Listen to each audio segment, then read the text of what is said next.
Voilà, on est toujours au Bike in Man à Faro. Avec moi, qui rejoint l'équipe de Radio Cyclo, Radio Sport, et vous l'avez vu sur les podcasts à ta santé, Marido. Salut Marido. Salut tout le monde. Tu vas nous dire ce que tu fais sur le Bike in Man. Oui. Et on est avec Henrique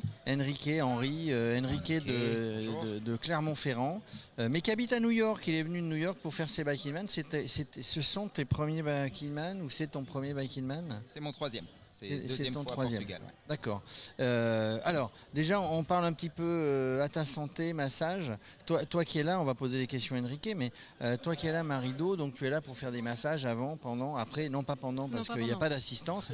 Après, parce que c'est important quand on fait de l'ultra-distance, c'est important de bien se préparer, de bien récupérer, et le massage en fait partie. Alors le massage en termes de préparation, alors ça dépend des uns et des autres, mais surtout sur la récupération. Le massage en post-épreuve, ça permet de récupérer beaucoup plus rapidement et évidemment d'enlever la plupart, une grande majorité des douleurs qu'on peut avoir accumulées. Et Dieu sait si on en récupère des douleurs pendant un Bike in Man. N'est-ce pas Enrique? Tout à fait. Mon premier Bike in Man d'ailleurs, puisque j'avais très peu d'expérience et je savais vraiment pas dans ce quoi je me lançais. Pendant 2 semaines, j'ai pas pu fermer les boutons de ma chemise puisque mes mains étaient complètement. Donc oui. Alors ça, si tu regardes et si tu écoutes Radio Cyclo et Radio Sport, on a fait un épisode à ta santé justement sur ce problème des mains sur le guidon. Tu peux les retrouver sur nos sites. Donc ça, c'était des douleurs, etc. Tu as quand même eu le mental pour terminer. Tout à fait, c'est au mental. Je dirais que la première journée, tout le monde peut la faire.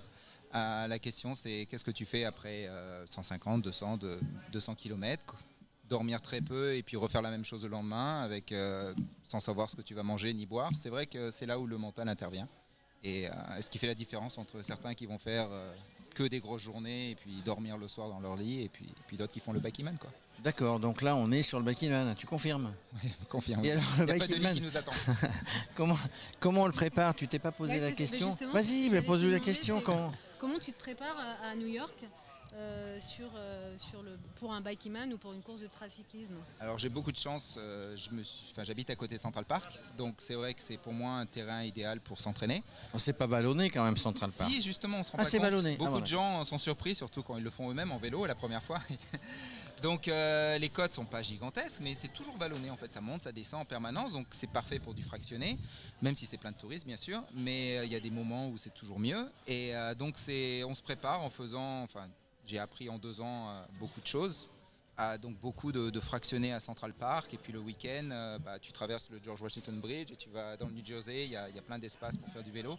Il nous fait rêver. Hein. Mais tu arrives à faire des sorties qui sont quand même de plusieurs centaines de kilomètres ou... Je me limite à 160 en général, puisque en fait faire du vélo, s'entraîner personnellement je trouve ça très difficile puisqu'on est souvent seul. Et la motivation est dure. Je dirais que c'est plus facile pour moi faire 250 km dans une journée dans un Bike in Man que 160 km tout seul, quoi. Et c'est ce qui se passe en fait. 160 km c'est déjà beaucoup. Et j'ai pas envie de faire plus. Et la vie aussi. Ouais. Et tu as une communauté là-bas de cyclistes? Tu fais ça tout seul? J'ai regardé un peu autour. Alors les communautés, elles ont toujours des règles. Tu n'as pas d'aérobar. Je veux pas d'aérobar pour aller plus vite. Je veux juste d'aérobar pour me reposer. Donc voilà, c'est toujours compliqué. J'ai mon entraînement et puis c'est plus simple. Est-ce que tu faisais du vélo déjà? Je sais pas quand est-ce que tu es parti à New York, mais tu faisais du vélo déjà quand tu étais au pied du Puy de Dôme, on va dire? Non, j'ai jamais fait de vélo en fait. J'ai découvert le vélo, j'ai eu la chance juste avant le Covid. J'ai eu envie de faire du vélo et du coup j'ai acheté un vélo et en même temps je me suis inscrit en Afrique pour traverser l'Égypte en fait et aller jusqu'à Khartoum. Et donc juste après avoir acheté mon vélo, j'ai commencé à apprendre à faire du vélo. De course puisque tu as enlevé les petites roulettes à l'arrière? J'ai enlevé les roulettes. D'accord. Et du coup 3 mois après je suis parti en Afrique. Ça m'a donné envie vraiment de refaire du vélo encore. Et c'est là où le Covid est arrivé. Et c'est là où j'ai vu une émission Bike in Man sur France 2.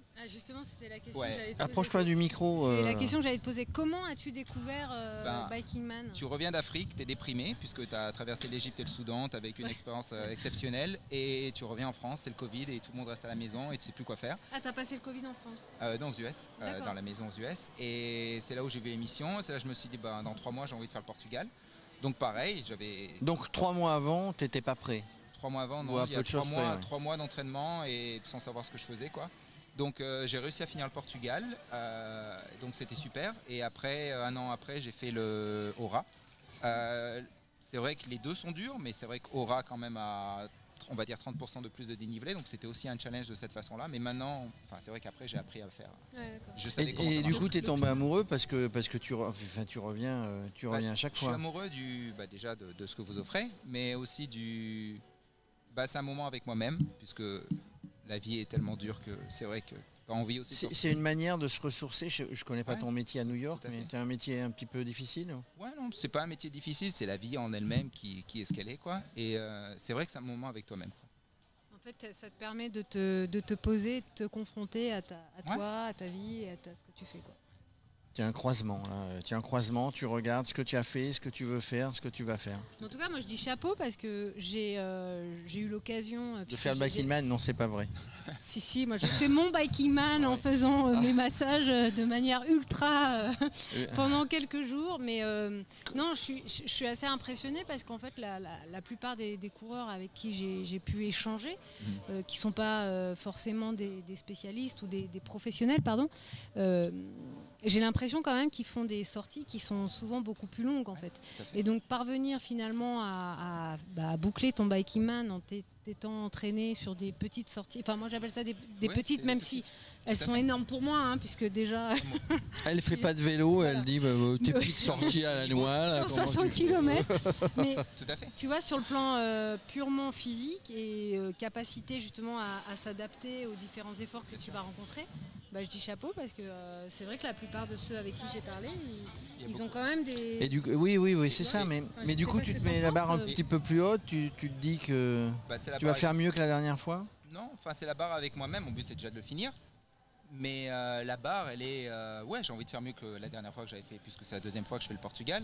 J'ai un meilleur vélo, j'ai plus d'expérience, j'ai un meilleur équipement, donc j'espère faire mieux. Mais même si je fais pas aussi bien, mon but c'est quand même de le finir. À titre d'exemple, quand j'ai fait Aura, juste avant la plus grande montagne qu'il y avait, j'en pouvais plus. Le Puy-Marie? Non, pas Puy-Marie. Non, c'était le Grand Colombier. Colombier, ouais. Et franchement, le moral était à zéro. Je suis rentré dans un village, j'ai rencontré quelqu'un, il m'a présenté sa famille, j'ai mangé avec eux, j'ai perdu 10 heures. Mais en même temps, c'est le chemin qui compte aussi.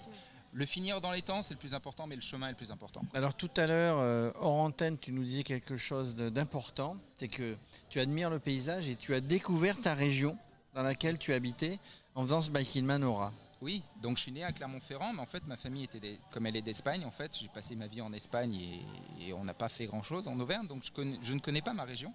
Et j'étais très content de le faire et voir tous ces départements, c'était super beau et ouais, c'était magnifique, quoi. Et donc là, excuse-moi, Marie, vas-y. Non, vas-y. Non, alors, est-ce que tu vas faire celui-ci, tu vas le terminer évidemment.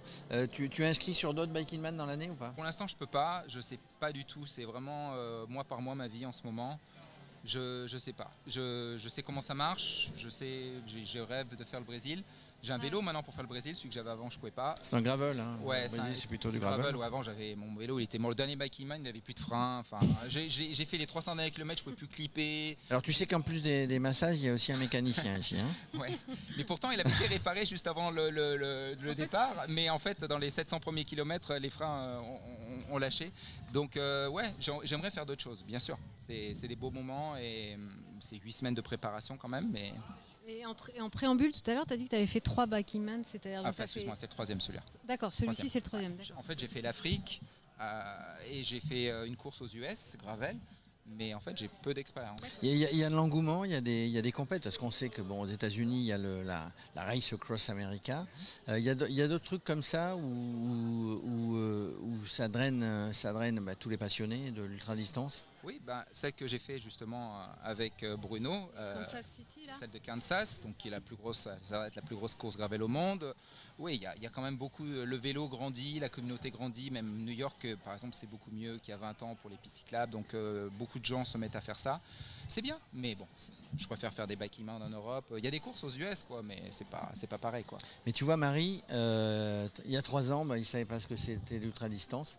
Tu vois, Le vélo. tu as encore le Moi vélo. non plus. Tu as encore toutes tes chances, Marie. Tout à fait.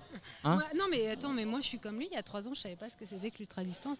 C'est en suivant Axel que j'ai compris et que je vois maintenant, Et que en, j'imagine. et en ce que ça regardant peut les vidéos de Radio Cyclo, évidemment. ça, Ouais, évidemment, mais ça, Ouais, c'est- évidemment. C'est pour ça que ça t'a donné envie aussi Évidemment. de venir participer à l'aventure Radio Cyclo et Radio Sport.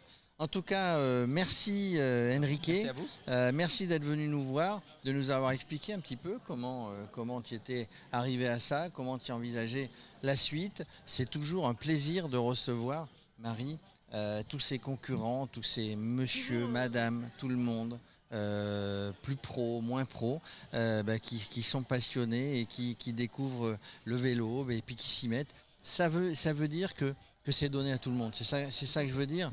Pas forcément à mon âge, il est peut-être trop tard, mais quand on veut s'y mettre, finalement on s'y met et on peut y arriver. Voilà, ça n'est pas insurmontable. Merci Enrique. Merci à vous. À bientôt.